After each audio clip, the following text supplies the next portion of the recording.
Hi, I'm Hal Roberts. This is Bridge City News. Here's some of the top stories we've been following.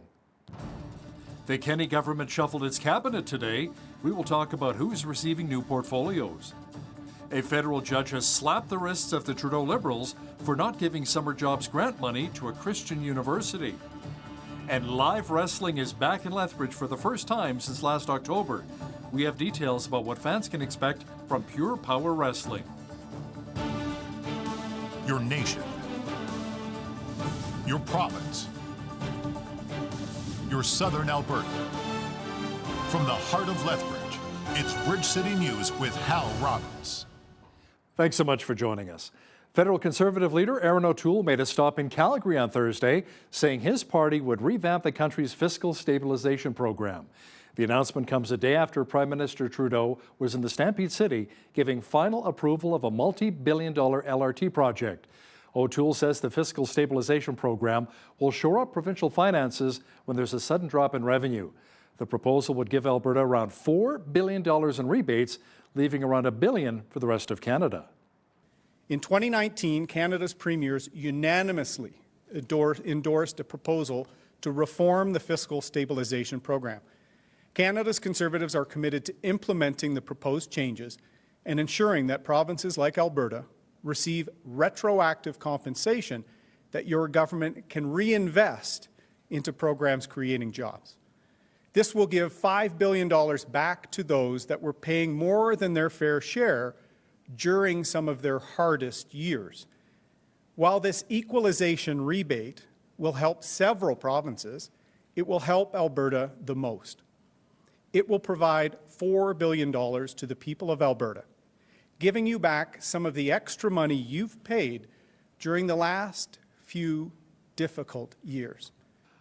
O'Toole says the Conservatives would also put more money into supporting the beleaguered oil and gas sector, lifting the tanker ban in British Columbia, and making changes to environmental impact assessments while establishing a national LNG export strategy. Alberta Premier Jason Kenney shuffled his cabinet today. Some of the more notable moves include Rajan Sawhney taking over from Rick McIver as Minister of Transportation. Tanya Furr will become the Associate Minister of Red Tape Reduction. Mohammed Yassin becomes Associate Minister of Immigration and Multiculturalism. And Nate Horner, the MLA for Drumheller-Stettler, becomes the Associate Minister of Rural Economic Development. Mike Ellis is the new Associate Minister of Mental Health and Addictions. Now he replaces Jason Lewan, who becomes the new Minister of Community and Social Services. Lewan, like many other ministers, took the oath and was sworn in earlier today. I, Jason Jinsheng Luan, do solemnly and sincerely promise and swear that I will duly and faithfully and do the best of my skills and knowledge, execute the powers and trust imposed in me as Minister of Community and Social Services for the province of Alberta. I solemnly affirm. Now, some of the other moves today included the MLA for Cardston-Siksika, Joseph Scow, who's currently the Deputy Government Whip, will become the Deputy Government House Leader. Alberta's opposition leader Rachel Notley chimed in and gave her thoughts on the Jason Kenney UCP cabinet shuffle. She says this was a missed opportunity for the Premier. Jason Kenney has made it clear that the real problem with this government remains at the very top. The minister that really needs to be shuffled more than anyone is the Premier. In many ways, today is a symbol of the problems at the core of Jason Kenney's government. He's focused, and they're focused, on their own internal political problems. Jason Kenney himself is incapable of admitting mistakes, and he's oblivious as a result to the real problems of Alberta families and small businesses. This is a terrible missed opportunity for Alberta at a time when we needed to see some real, thoughtful, responsive leadership. Political science professor at the University of Lethbridge, Dr. Jeffrey Hale, explains why sometimes premiers shuffle their cabinets. Every government looks to strengthen its position in the midterm, especially if there's a year or two to the elections. Stronger performers are rewarded. Weaker performers may lose their jobs, and some ministers who are carrying a double load may get some relief. Now, some of the latest poll numbers have the NDP leading the UCP in Alberta, and the Wild Rose Independence Party is not far behind. This is not the same Wild Rose Party you remember when Brian Jean was at the helm. This one is wanting to make Alberta a sovereign nation. So we asked the party's interim leader, Paul Hinman, what they're really all about. We're there to put Albertans first, to protect their freedoms, their livelihood, their freedom of religion. And these other governments, just the personal and industrial attacks on Albertans is just unacceptable. And people are looking for a solution. And that's what the Wild Rose Independence Party is that they're here to actually to serve the people and not have the people servants of the government. Mr. Hinman will also address the issue of splitting the vote on the right for the next provincial election. That Q&A is coming up later in our broadcast. The province announced that it has appointed 8 new judges to the Provincial Court of Alberta. Officials say it's the largest number of judges to be appointed at once over the past 20 years. The judge appointed to Lethbridge is Grace Auger. She'll begin her term on August the 3rd. Auger graduated from the University of Calgary in 1995 and worked as a Crown prosecutor following law school. She's a member of the Big Stone Cree First Nation from Treaty 8 territory. She has worked with a number of law firms and most recently worked with Legal Aid Alberta on the Siksika First Nation. Lethbridge Police are continuing to work with Lethbridge Fire and Emergency Services in the Henderson Lake Park area, trying to locate Christiana St. Pierre. The 55-year-old female was reported missing from her Lethbridge home on July 5th. She's described as 5 foot 8 inches tall, about 125 pounds, with a fit, slim build. Police are asking motorists to check their dash cams if they were traveling along 9th Avenue between 16th Street and Mayor McGrath Drive South near Henderson Lake between 2 and 6 p.m. on July the 5th. LPS investigating all leads, including the possibility she may have ended up in Henderson Lake. At this point, we just want to eliminate the possibility that if she is in the lake at this point, we want to retrieve him. We're not saying this is the case yet. We haven't eliminated that, but at this point, we want to eliminate it so we know that if she's not there, at least we look there. If you've seen St. Pierre, you're asked to call Crime Stoppers right away at 1-800-222-8477. An additional sentence has been added to a Lethbridge man serving time for sex-related offenses. 40-year-old Gary James Lippa, who is serving 4 years for his crime against a 13-year-old girl, will serve an extra 60 days because he failed to comply with conditions of his release order, which was to have no internet access. Lippa was charged in February of 2018 with a host of offenses, including online sexual exploitation, sexual assault, and making child pornography. The Lethbridge Police Service will be stepping up enforcement efforts this weekend for the annual Street Wheelers event. This comes following an increase in public complaints regarding loud mufflers, racing, and stunting. Acting Sergeant Brent Paxman with the LPS Traffic Unit says the goal of the weekend is to still have a fun time while keeping everyone safe. Just follow the traffic laws and you won't be bothered, honestly. We're all out there to have some fun and view these nice fancy cars. So as long as you're following and abiding by our traffic laws, you'll be good. Lethbridge Police have been issuing tickets for equipment violations for the last several months, but say that enforcement hasn't been a strong enough deterrent. As a result, police will be able to do on-scene vehicle inspections this weekend. Street Machine Weekend runs from July 9th through the 11th. Ropes will be climbed and boots will be laced up once again this weekend. Pure Power Wrestling in Lethbridge is hosting their first fan-attended event since October due to the pandemic. As Micah Quinn explains now, the wrestlers are eager to get back into the ring while having the fans cheer them on. Prior to the pandemic, Pure Power Wrestling was putting on events from Medicine Hat to Cranbrook, BC. This weekend's Summer Sizzler event will feature 6 matches, and the heavyweight champion for PPW, Sydney Steele, says it's a completely different experience wrestling in front of no one versus wrestling in front of the fans. Wrestling in front of no one, you don't have that distraction. It's almost easier to do.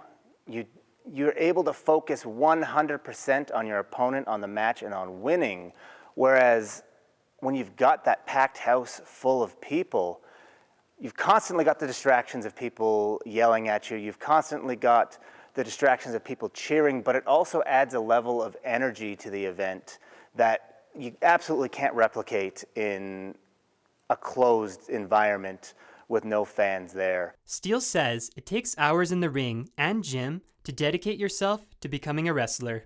the number of people that walk in the door thinking this is going to be easy and we never see again because they realize just how intense and difficult and physically demanding pro wrestling is unreal. Wrestler Jumpin' Josh has been hooked on the sport since he was 7 years old, and his favorite wrestler is Rey Mysterio from the WWE, where he's taken inspiration from his high-flying chops. He's another small guy that managed to probably make it to the big leagues and make a lot of money and was very successful. And you don't really see that a whole lot in pro wrestling. You know, you see your Hulk Hogan's, you see your Andre the Giants, you see your John Cena's, guys that are 6'4", 250 pounds, that are like absolute muscleheads, right? But not him, right? You know, he's a smaller in stature guy. He's probably 5'7", weighs $170, and, you know, won the world championship in the WWE. To purchase tickets for Pure Power Wrestling's Summer Sizzler, you can visit purepowerwrestling.ca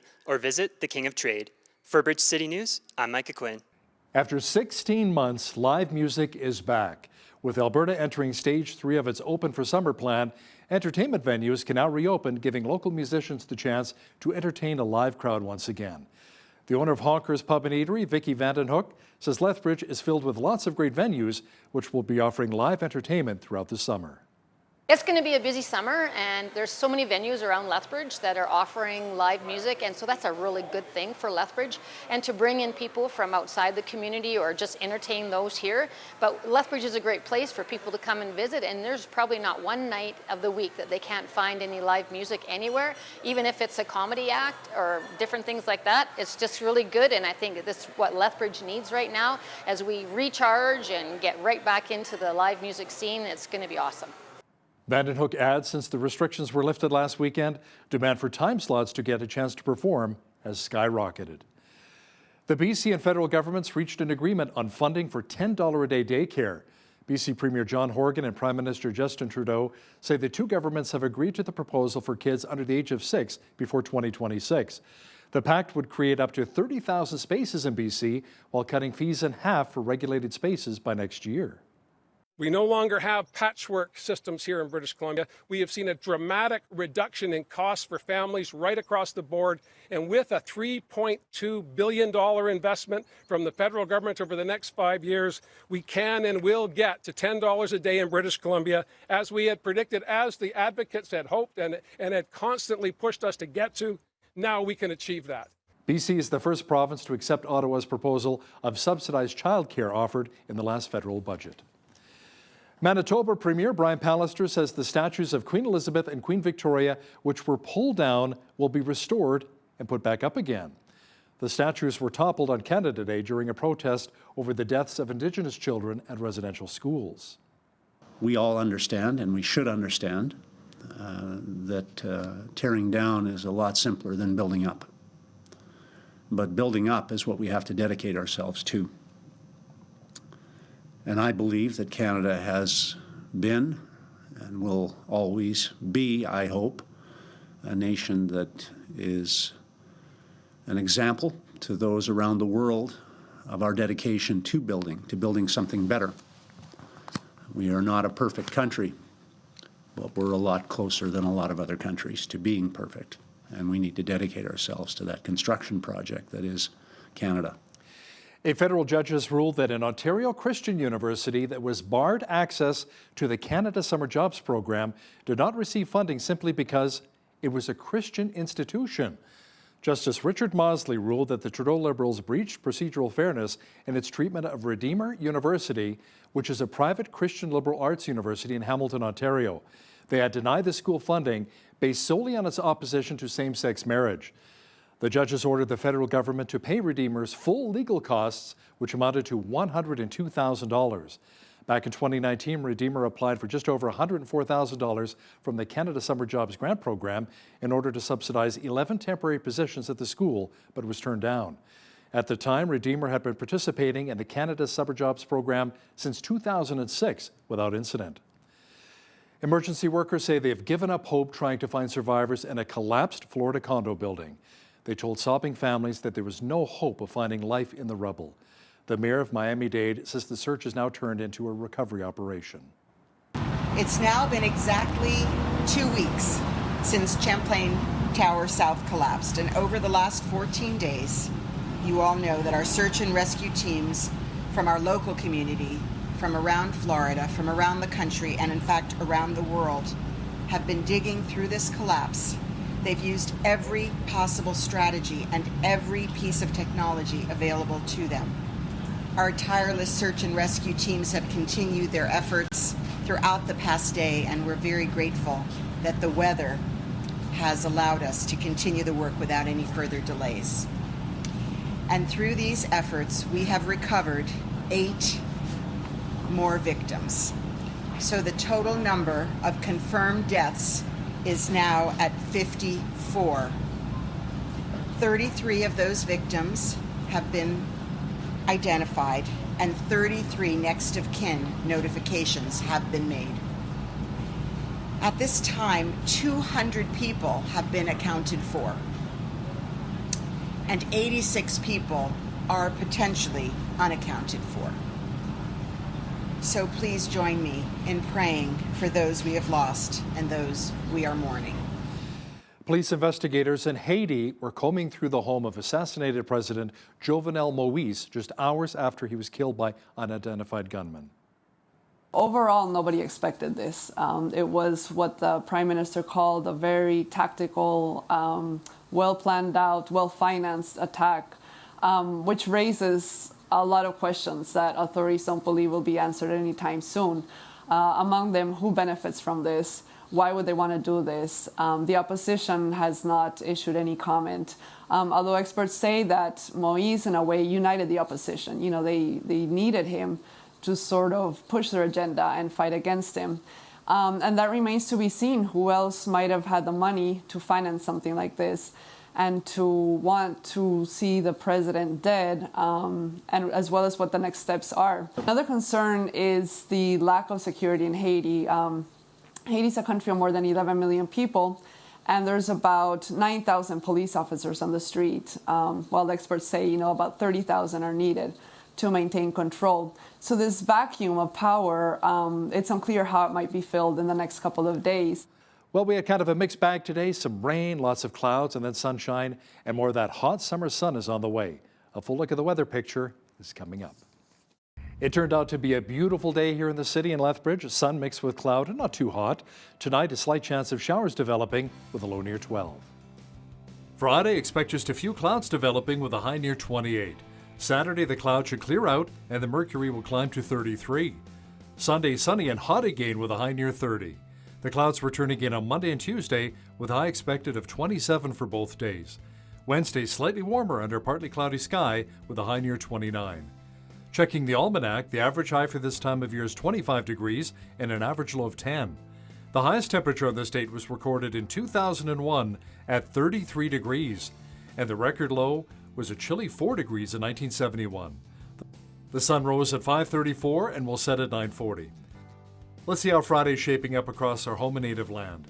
It should be mainly sunny and 23 in Victoria, BC. Expect a few clouds and a high of 24 in Vancouver. Edmonton had a heat warning today. Tomorrow, just a few clouds are in the forecast with a high of 31. Mainly cloudy and 27 for Calgary tomorrow. There's a slight chance of showers developing in Regina with a high of 26. Mainly sunny and 29 in Saskatoon. Just a few clouds and 24 in Winnipeg. Rain and 21 is expected in Toronto on Friday. A good chance of showers and 23 for Ottawa. A mixture of sun and cloud and 24 degrees for Montreal. In Atlantic Canada, expect showers and 22 for Fredericton, New Brunswick. Showers and 23 for both Halifax, Nova Scotia and Charlottetown, PEI. And in St. John's, Newfoundland, expect a mainly sunny day and a high of 18 degrees on Friday. Today's weather is brought to you, rain or shine, by the Gym in the North. Start your New Year's resolution today. Edmonton-based Flair Airlines announced it is expanding its service to U.S. vacation destinations in the fall. The discount carrier says it will begin flying to 6 U.S. destinations, including Las Vegas, Palm Springs, California, along with Fort Lauderdale and Orlando, Florida on October 31st. Flair executives believe they can undercut bigger airlines on price with one-way fares starting at just $79. The airline currently serves 20 cities in Canada and plans to fly to the United States from 8 of them, including Vancouver, Toronto, and Montreal. OxyContin maker Purdue Pharma's plan to reorganize into an entity whose profits will be used to combat the U.S. opioid crisis got a big boost as 15 states have gone along with the new business model. The agreement from state attorneys general was disclosed in a U.S. bankruptcy court filing late yesterday. It includes those who had most aggressively opposed Purdue's original settlement proposal. To win the support, the company agreed to make more documents public, and members of the Sackler family who owns the company will kick in more money. Dozens of states in the United States are taking aim at Google in an escalating legal offensive on big tech. A lawsuit filed late Wednesday targets Google's Play Store, where consumers download apps designed for the Android software that powers most of the world's smartphones. The complaint represents the fourth major antitrust lawsuit filed against Google by government agencies since October. It also comes against a backdrop of proposed laws in Congress tailored to either break up or undermine the power amassed by Google, Apple, Facebook, and Amazon, which has each built trillion-dollar empires. The Toronto stock market's energy sector lost just over 2% on Wednesday as crude prices fell a day after hitting nearly six-year high. The August crude oil contract was down just over $1 to $72.20 US per barrel. Crude prices were up on uncertainty about supply over a disagreement among OPEC members and a stronger outlook for demand as economies reopen. Increased vaccination rates are helping to propel economic reopenings as more lockdowns are ending. Now, here's a look at today's markets. The TSX was down 229 points on the day to 20,061. The Dow was down 259 points to 34,422. The S&P 500 was down 37 points to 4321, and the Nasdaq was down 105 points on the day to 14,560.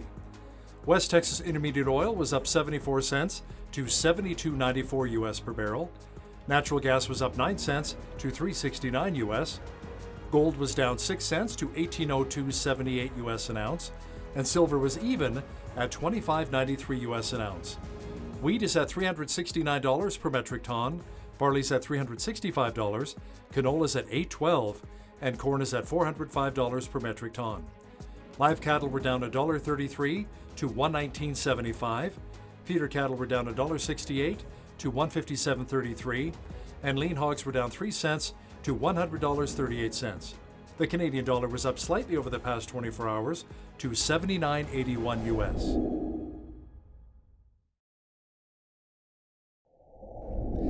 Recapping one of our top stories this hour, Alberta Premier Jason Kenney shuffled his cabinet today. Some of the more notable moves include Rajan Sawhney taking over from Rick McIver as Minister of Transportation, Tanya Furr will become the Associate Minister of Red Tape Reduction, Mohammed Yassin becomes Associate Minister of Immigration and Multiculturalism, and Nate Horner, the MLA for Drumheller-Stettler, becomes Associate Minister of Rural Economic Development. Mike Ellis is the new Associate Minister of Mental Health and Addictions. He replaces Jason Lawan, who becomes the new Minister of Community and Social Services. The Wildrose Independence Party in Alberta is becoming a lot more popular. In fact, a latest poll has them with 20% support in our province, lagging around 10 points behind the UCP. Coming up, an informative interview with the interim leader of the Wildrose Independence Party, Mr. Paul Hinman, who discusses what Alberta may look like as a sovereign nation. But first, here's a look at some events happening in and around your community. Here's your Bridge City News community calendar. Exhibition Park's Smoke, Wind and Fire barbecue competition is taking place July 10th and 11th. Come watch top Pro-Am barbecue teams from across Canada and have an opportunity to meet a few of the pitmasters at Heritage Hall. Plus, test your skills in the Amateur Backyard Barbecue Competition. Bring your own grill and cook up your best chicken and ribs and be eligible to win. For details, visit smokewindandfire.ca. Come and enjoy a free outdoor family-friendly play called The Risky Yet Rewarding Adventure of Pearl and Dot. Taking place throughout the month of July at Rotary Square outside of Casa, hear the globe-trotting adventure tale featuring wild comedy, zany characters, puppets, music, and so much more. Performances are Wednesdays to Saturdays at 10:30 a.m. and 1 p.m. For more information, visit hootenanny.ca. And that's your Bridge City News community calendar. Alberta politics has been quite heated over the last year, with calls for Premier Jason Kenney to resign and for Alberta to even separate. Today we're joined by veteran politician Paul Hinman. He was the first leader of the original Wild Rose Party and also served as the MLA for Cardston Tabor Warner from 2004 to 2008. Paul is currently the interim leader of the Wild Rose Independence Party of Alberta. Paul, welcome to Bridge City News. Well, it's a pleasure to be here, Hal. First of all, tell us a bit about your party and why you feel that Alberta really needs a change in government. Well, the NDP were a disaster and toxic for Alberta. The UCP have just been well, they've been traitors to us, that they haven't stood up and put Alberta's interests first. They've just basically been laid down to Ottawa, and we need a premier and a provincial government that actually understands the needs of the province of Alberta, our people, our industry, and it's just been a complete failure. We've gone from bad to worse. We have governments that are just spending is out of control, and people realize that we need a government that's actually going to protect their personal interests, their lives, their property, their freedoms. And this just isn't happening for Albertans, and we're really getting hurt bad by our government. Now, a recent Angus Reid poll, Paul, says that among decided voters, 41% support the NDP, 30% for the UCP, and a surprising 20% for your party, for the Wild Rose. Did the poll results maybe surprise you a little bit? You know, the reception and the growth of our party has been phenomenal. And yes, I guess it bumped a little bit higher than we expected. But the bottom line, Albertans are tired of picking the lesser of two evils, and they're quite excited and jumping towards the Wild Rose Independence Party, and for good reason. You know, we're there to put Albertans first, to protect their freedoms, their livelihood, their freedom of religion. And these other governments, just the personal and industrial attacks on Albertans is just unacceptable. And people are looking for a solution. And that's what the Wild Rose Independence Party is that they're here to actually to serve the people and not have the people servants of the government. Now, let's break down the numbers actually for just a moment when you do the math here. According to that poll, many conservative-minded voters are likely thinking, you know, this is going to just be a repeat of the election in 2015, splitting the vote on the right and the NDP going right up the middle and winning. What are your thoughts? Well, first of all, I would say it's not about splitting the vote. It's about not wasting your vote. And why would any Albertan want to waste their vote again on the UCP and their I just want to say their betrayal of Albertans. And we absolutely know that the NDP was disastrous, the debt that they unloaded to us. They never fixed anything except for they put forward their personal agendas to the detriment of Alberta. I mean, look what they did to our oil and gas industry, and it's continued to be decimated. This idea of a social license. We have two governments that are bent on following Ottawa's divisive rules. They're rigged against Albertans, and they're not there for us. And so rather than, like I say, wasting a vote on the NDP or the UCP, people can actually vote for a party that they believe in, that know that's going to be there for Albertans and for freedom and for families and just the future for Alberta. These other parties have no interest in Alberta's future. It appears as though your party, the Wild Rose Independence Party, is gaining momentum here in Alberta. How many members do you have in your party right now? Well, we're approaching 8,000 paid members. We're quite excited with the activity. And again, each week the governments continue to hurt us. And like with Bill C-10 being passed on censorship, every time the governments do things, we see a boost. The lockdowns have been detrimental when they arrest pastors, when they shut down businesses. People are realizing that we've got to go somewhere else. And we just keep seeing the donations and the memberships ticking up week after week. How many local constituency associations do you have so far? Well, there's 87 in Alberta, and we have 50 of them, give or take a few, that are up and running, and we'll continue to bring them online as quick as we can, but it takes a little bit of work with COVID and not being able to meet with people. But we're like I say, we're approaching 50 if we haven't hit 50 this week.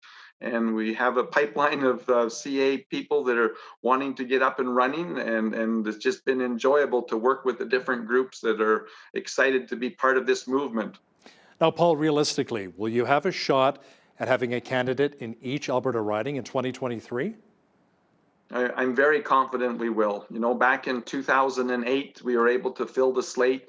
2004, we filled the slate, and we think there's nothing more important than for every Albertan to be able to vote for something they believe in. And it's just that there's people stepping forward, there's great interest, and I'm very confident that we will have a full slate across all 87 constituencies here in Alberta. Now, you believe that a sovereign Alberta is the only solution. How would you go about deciding this if you won the election? Well, it's an excellent question. And, you know, when anybody ever wants to be independent and out on their own, there's steps that they need to take to do that. And to be an independent country, it's no different. The top two things that we would need to do is be first to create our own police force and judiciary system that we'd have to, you know, have a patch over and to take control from the RCMP here for a provincial police force, one that has elected civilian oversight. Number two, we need to start collecting all of the taxes here in Alberta by Albertans for Albertans, and not sending our hard-earned dollars down to Ottawa and then putting our hand out asking even for lunch money to come back. It's been a complete black hole. We send $50 billion down to Ottawa and then we beg for money to come back, and that's just not acceptable anymore. You know, we create our own Alberta pension plan so people can have confidence in the future. We have our own employment insurance policy here so that Albertans are supporting Albertans and not the rest of the country with their lax employment rules compared to ours. We'd actually govern ourselves with our own environmental legislation, and we'd actually, you know, continue to be able to promote Alberta industry, especially our oil and gas, which is just world renowned. I mean, we've set so many precedents when it comes to the good environmental regulations. Just all of those things have been cared for very carefully, and we're an example to the world, and the world needs more Alberta oil, not less, and we want to preserve that industry here. We'll protect it. We'll also look after our immigration policy, all of those things that will take those steps to exercise our full autonomy so Albertans can have great confidence and say, oh, wow, this really is working. This is wonderful, and have confidence to be able to then themselves voting in a referendum on sovereignty and not having politicians decide for them. Now, Paul, you mentioned the energy sector for just a moment there, oil and gas sector. How would you actually get our products to Tidewater? That's a big concern, even with Premier Kenney discussing that. Well, that's an excellent question. And as a member of Canada, we've seen very much that they're able to shut us down. That's one of the benefits of being a sovereign nation. International law does not allow countries to block other countries from exporting and getting their produce or bringing resources in from Tidewater.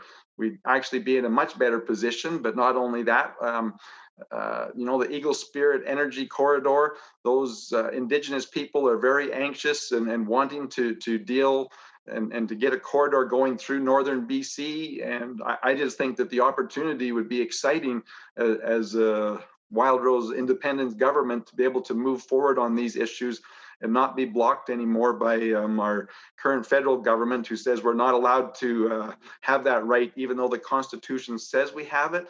They have not allowed us to exercise that right here in Alberta. So it would be an actual plus, not a negative. Have you had a chance to chat with Jay Hill, the interim leader of the Maverick Party, who wants to see the Western provinces join forces and separate?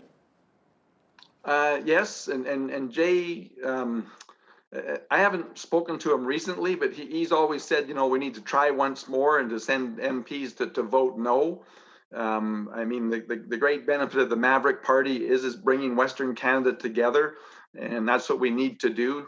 There's nothing more powerful than you know, if Northern BC and Alberta and Saskatchewan were to come together and want to form a Western Canada that would be strong and free. That would be exciting, but we have to do it on the provincial levels, and so we just want to lead here with Alberta and then allow, you know, BC and Saskatchewan, maybe Manitoba wants to join us, certainly the territories.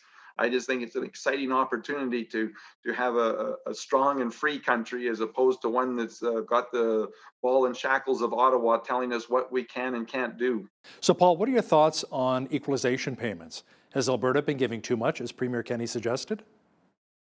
Well, you know, people always talk about equalization payments. The problem is that we pay too many taxes. Equalization is just a small part of it. And I mean, the amount of money that we send in taxes versus what we're represented and allowed to participate in, it's laughable. And so it's a lot more than just equalization. It's the taxation of Albertans. It's the regulations of Alberta industries. It's the shutting down of our pipelines and our opportunities to export our products. I mean, it's the attack on our beef industry and agriculture. All of those things are attacks from Ottawa, and equalization, you know, that's what you want to say, the flavor that people like to talk about, but it's a lot bigger problem than just equalization. Now, one of the complaints against the UCP is how it handled the COVID-19 pandemic. One of the issues you're concerned about is the extent of the restrictions, killing a lot of the small businesses and limiting religious freedom. Can you explain some of your concerns about the restrictions? Absolutely. This is decimated so many lives. This government, who's supposed to be looking after the interest of the individuals and families and businesses, has only been interested in looking after their faulty healthcare system. Number one, they never ever compared and showed that, you know, gosh, every year in the flu season our ICUs are maxed out. They created all this fear mongering like it was something new and unusual.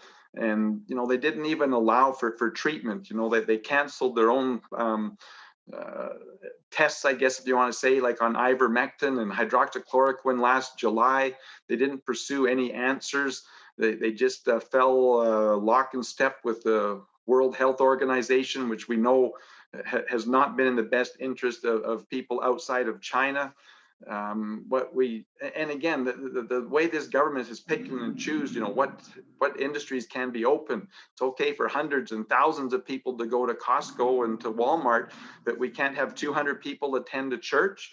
I mean, there was never anything scientific about this. This was just attack on people's individuals' business, their lives, their families, scaring children and saying they can't go to school, when there's overwhelming evidence that COVID was not a problem for children. It was a problem for seniors. It was a problem for seniors with preconditions. And yet they've blown this totally out of proportion. They always say follow the science when they themselves just go back and forth on it. And again, what's my biggest concern, historically, the flu shot has been for seniors, and we'd allow them to pick and choose. And for Premier Kenney to say that we want 70% vaccination from those 12 years of age and up, this vaccine has not gone through the proper, what would I say, the proper steps for safety that we do. This is being put out under the Emergency Act, and the efficacy and the safety of this shot has not been determined. But it is interesting that the information is finally coming out. And the WHO, you know, just came out this week on Monday and says, you know what, we really shouldn't be giving this shot to children. This mRNA is scary stuff. It's unknown, it's experimental, and it's just unbelievable that we've set up a lottery here in the province encouraging people to be participating in this, and there's been no informed consent. Paul, we only have a few moments left here. How would a Wildrose government have handled the COVID-19 pandemic differently? Well, excellent question. And first of all, we should be creating a more robust healthcare system. I mean, we had the Butter Dome that was never used. There's no reason why we didn't increase, you know, respiratory therapists and other things to prepare for it, especially for the second wave. But the most important thing is the government should be collecting all of the information out there and the best practices, and allowing doctors to pursue what they think is the right thing. This one thought central government censored decisions. I mean, I'm not sure if you heard about Dr. Francis Christian, who just got fired at the University of Saskatchewan because he was speaking out about vaccinating children.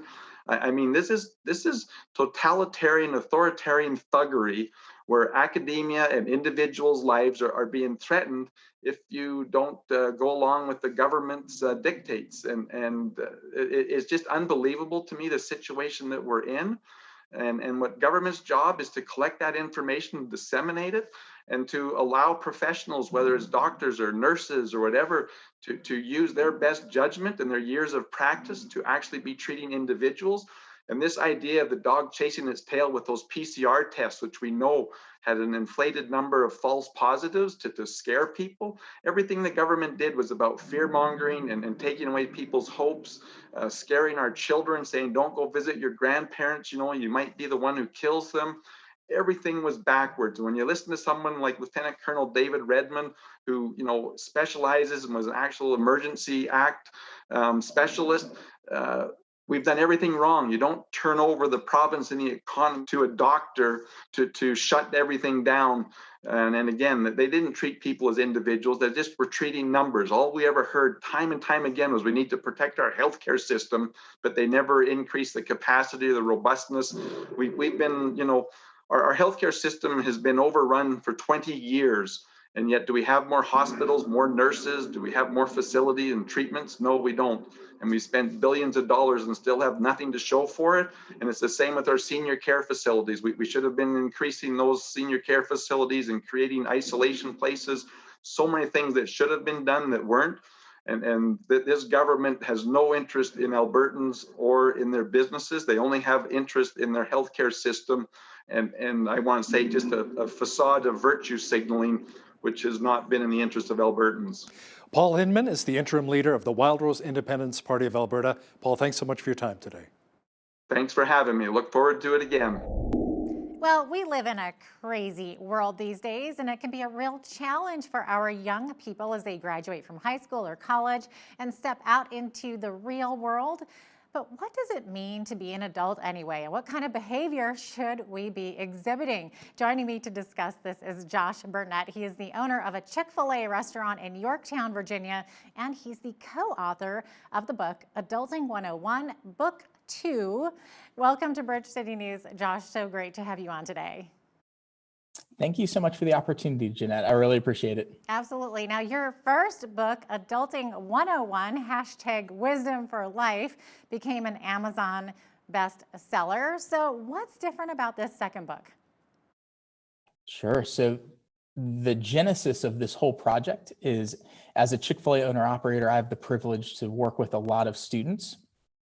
And I quickly discovered that there was a real need in their lives to teach some of the life skills that perhaps they may or may not have received at home, and saw a noticeable impact to the business as a result of lacking some of those skills. And so I had this opportunity to come alongside of some of these team members and teach them these skills. And over the years, realized that this was such a crucial element of what I was doing.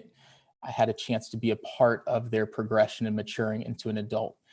I realized that there is a need for this in the workplace in general, and had the chance to write Adulting 101 with a dear friend and mentor of mine, Pete Hardesty. And so the first book that we wrote is all about what an adult does. So some of the hard skills. So it's how to buy a car, it's how to budget, how to get a job. And after the release of the first book, we were hopeful we would sell more than just a couple of copies to our mothers, and it took off. We had a chance to do all right with that. Publisher came back and asked for a second book, and we began the journey of what could this look like.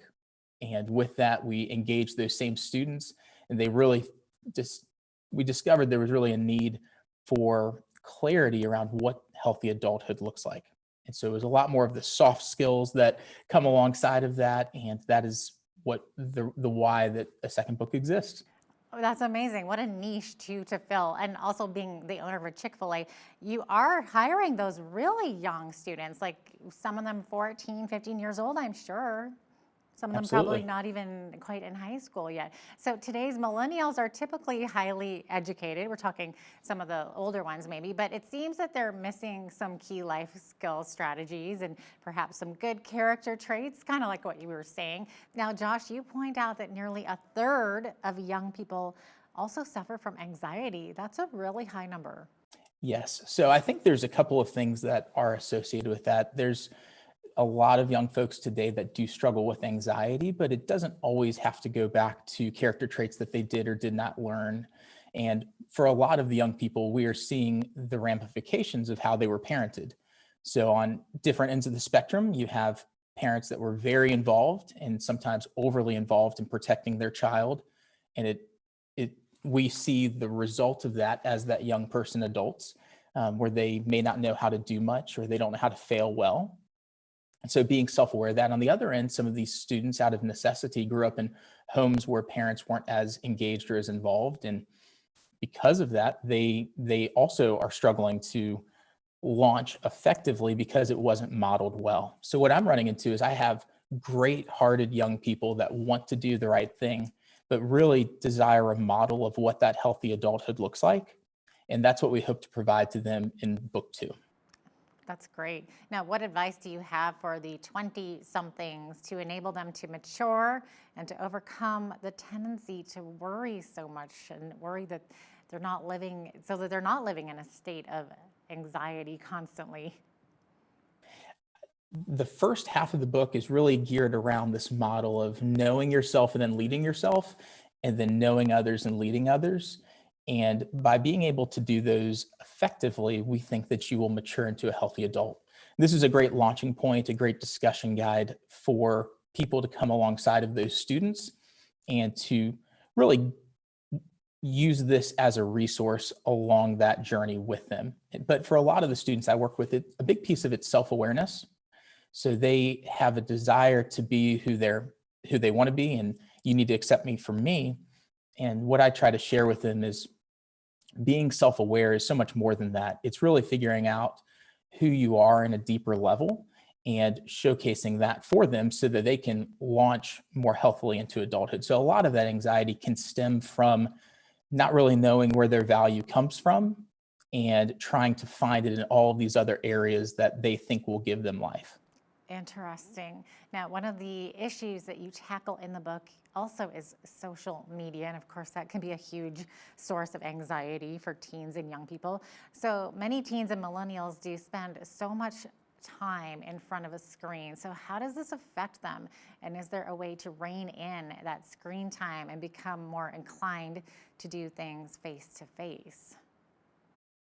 I think that it extends far beyond just the current generation, millennials. That everybody is addicted to their phone on some level. Especially And nowadays, it doesn't, right? When we're absolutely, all working from everything. home. Yeah. And school is on a screen now. And so it's Exactly. very easy to be so absorbed into that world where we miss that human connection. So Pete and I, again, kind of provide some high-level insight into, hey, here are some tips and tricks on how to use that screen time effectively, or how to really be able to push it away a little bit from what you're doing, whether it's there's a number of apps that can help you to turn off some of these social apps so that you're not on them scrolling mindlessly for a long period of time, and encouraging you to get outside and engage with other people. And that you can't replace that human interaction. And I think the more people hide behind a screen, the more anxious they can become. And so we try to touch on technology and screen time and social media, and even the comparisons that come as a result of that, and what that can do to somebody's mental health if all they do is look at Instagram and see the best day of somebody's life every single time they get on the app. Exactly. And it's so unrealistic, isn't it? It really is. Yeah. Now, I wonder, like in past generations, some of us were more likely to have maybe some personal mentors or someone more mature in life who would teach us and lead us into maturity. Would something like this be helpful for our mental health? Always. Yeah. Anytime you can get somebody a little further ahead of you to engage with you and care for you and show you what's coming down the line, the better off we all will be. And so that's certainly something that we encourage, and that's a desire and hope of mine as a leader of a lot of young people, is to some degree get a chance to be that for them. But I think the more that we can really build up our inner circle, both of peers and of mentors that we want to be similar to and alike, I think the better off we all are. Absolutely. Now, you point out that much of the younger generation has that entitlement mentality. Can you explain what that looks like and how we got there? And how do we go about changing that mindset too? That's a tough one. I don't want to make it too broad where it's very easy to label and say this generation's entitled. I think this generation has just grown up in the age of instant. Everything I want or need, I can access very quickly. And if it's not immediate, then I'll just move on to the next thing. And whether this is food or Amazon Prime or even relationships, we see this, there's not much of a desire to build that resilience, to really build that grit out to do more, to do better, to stay in a relationship with somebody. Because in my pocket, I can pull out my phone and be connected with billions of people anywhere in the world at any time. That is so true. How do we go about changing this mindset, though? I really think that due to these massive societal shifts where our networks have increased so dramatically, so despite this connection, we're seeing the loneliest generation that we've ever seen. So statistically, students today are more lonely than they've ever been, despite increased connection or communication rather. So all this communication, very little connection. And so within the book, through the loneliness chapters, we kind of talk about this friend formula. And it's not rocket science, but it's really initiating and getting out there, being real and vulnerable with the people that you're living life with, and just taking that first step. So we give some tips and tricks on how to do that and organizations to get plugged in with, but really it just takes going out there and making a personal human connection, even if it's a little awkward. This was true of my wife and I. We were newly married and we moved to a state that we had no connections to at all. And so we didn't have family around, we didn't have any friends. And it was on us to get out and engage and find a place to be known and to find friends. There you go, huh? Just stepping out of that comfort zone. Not easy to do. Now, you write that we need to know ourselves and know others because we live in a highly sensitive culture where our words and our beliefs are scrutinized. It's so true. And it's important to be aware of the changing culture, our choice of words, and who our audience is. That's a tough one, huh? Yes, it really is. And I see this play out in the business world a good deal. So we serve thousands of people every day and across all kinds of socioeconomic statuses, races, religions, creeds, whatever it might be. And the ability to connect on a human level with somebody is so critical as an employer and also as somebody that's serving a community. And so we have a chance to dig into that a little bit and teach self-awareness to this generation, as well as just emotional intelligence and maturity.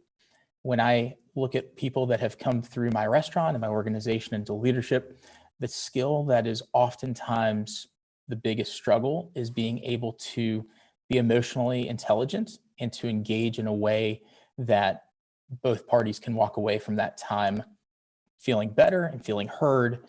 And if we can help to solve that even a little bit, then this book will have done its job. Yeah, absolutely. Now, we've all experienced failures, and you suggest that it's important to learn from our mistakes and that it can bring us to a place of becoming resilient. That makes sense. Yes, I think learning how to fail well and be okay with that is such a critical aspect that oftentimes, as I alluded to earlier, is missing. And it's missing because we want it to be right, we want it to be now, and if it's not that way, we'll just move on.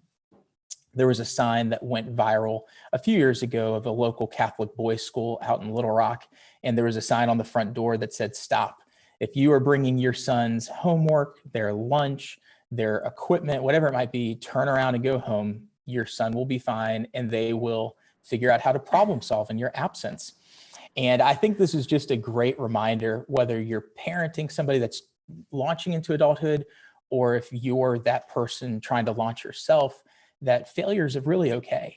And to encourage some of these soft failures, especially if you have a teenager in the house where they have a chance to live life and to make mistakes, but still while the stakes are low. And this fear of failure can have a tendency to drive us to some of these harder failures where we never want to make a mistake. And then when we do, it really hurts. So the earlier we can figure out how to fail and be okay with that and learn from it and move on, I think we build grit and resiliency and also a little bit of wisdom. Yeah, so no more of that helicopter parenting. That's no good. Yeah. Now, you touched on this earlier with social media and screen time and building connection versus just, for surface communication. So many of us might have hundreds or even thousands of friends on social media. So any final thoughts on how to choose genuine, real life friends? Oh, goodness. I think that the importance of friends is unparalleled in life. So you're going to go the way your friends go. And so finding people that have similar belief systems and values as you can be a very critical element in that. Do they have similar likes, similar stages of life? And finding people that you want to be more like. You don't want to be around a group that is bringing you down. So look for organizations in the community that you agree with and that you want to be a part of, and that is a great launching point. But a lot of times folks will leave high school or college where their friends were always built in to their normal daily cadence, and they'll hit that point afterwards where my friends are no longer provided for me. How do I go about finding folks that I want to work with and engage with? And outside of the workplace, you really have to be proactive in that. And I say all that, and it is so crucial also to find a diverse group of people that you can be around and learn from as well. But at the end of the day, you want your friend, your inner group to be people that you want to be more like. Absolutely. Great advice. Josh Burnett is the co-author of the book, Adulting 101, Book 2. Thanks so much for being with us today, Josh. We appreciate it. Thank you. Thank you for the opportunity. Absolutely. I'm Jeanette Roche on behalf of all of us here at Bridge City News. Thanks for watching.